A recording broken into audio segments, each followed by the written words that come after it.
Hello, everybody. Sage Creek Prepping, Sage Creek Prepper. I'm Frank, back for another week here on YouTube and Facebook. So, today I want to finish up just a little bit on food. More specifically, I want to finish up a little bit more about water. Water is going to be the most difficult thing to get and keep a handle on in a time of emergency or when the grid is down, etc., etc. Water is your number one priority. You can do without food for weeks. You can't go but a day or two without water. So, like I've said, if you're going to carry water with you, remember it weighs about 9 pounds to the gallon. That gets to be a lot of water when you need about 3 gallons a day.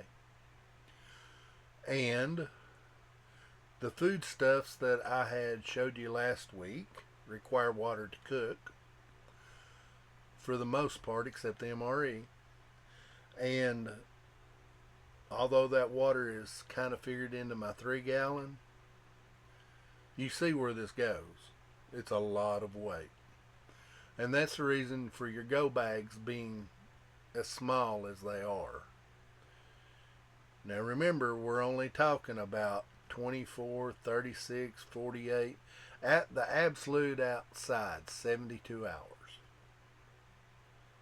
Then you're going to be back at your home, okay? So, plan your water accordingly. Your food, you can do without food for 72 hours if you have to. It's not optimal.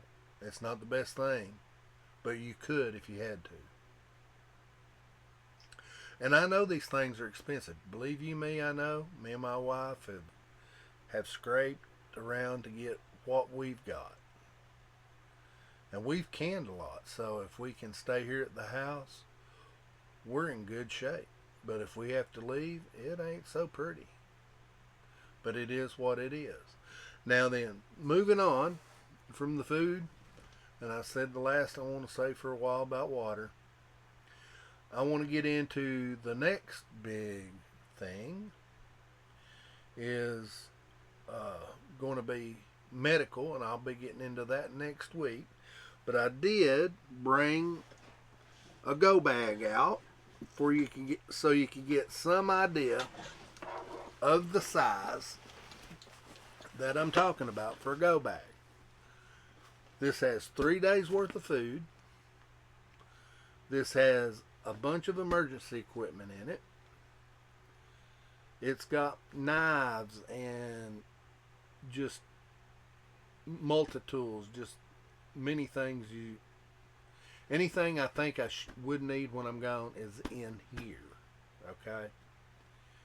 And you'll notice it's a little collapsed right now. That's because the food I showed you last week I actually had in here. And I've got to put it back in. So, this stays in my bedroom, ready to go at a moment's notice.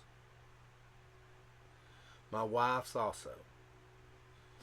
Like I say, this is the size I'm talking about. This will get you through three days, maybe a little bit longer. Now this has not got your water in it, okay? It's got canteens and stuff in it, but it does not have enough water to do you a day, really. So, the water is on top of this bag, alright? This bag, plus enough water to do you ever how long you think you may be gone. So, with that said, these things end up going about 25 to 30 pounds, I'd say. Now that you've got your go bag, your backpack, okay, 25, 30 pounds. Let's say you've got a weapon on you. Maybe you ain't carrying a rifle. Maybe you're carrying just a pistol. You're looking still probably a holster and some extra ammo and a pistol. You're looking at 5, 6, 7 pounds there. Or a rifle, you can tack on probably 10 pound with a few clips of extra ammo, and another 7 pounds for a pistol and some extra clips. So right there you're near 20 additional pounds. So your 25 pound pack weight, now you're carrying about 50 pounds. This goes up in a hurry. So the idea is to keep everything as light as possible. As light as possible. But to still get everything in there you need. You need to preserve your life, your family's life, your kids' life. So like I say, next week I'm going to be talking on medical. I'm going to have my medical bag with me, and we'll start looking at some things about it, talking about some things, and there's some really great resources out here for you building a go bag, getting your medical stuff together, helping you out. There's no excuse. Don't say I don't know, because there's all kinds of advice and guides out here. They'll be more than happy to help you prepare.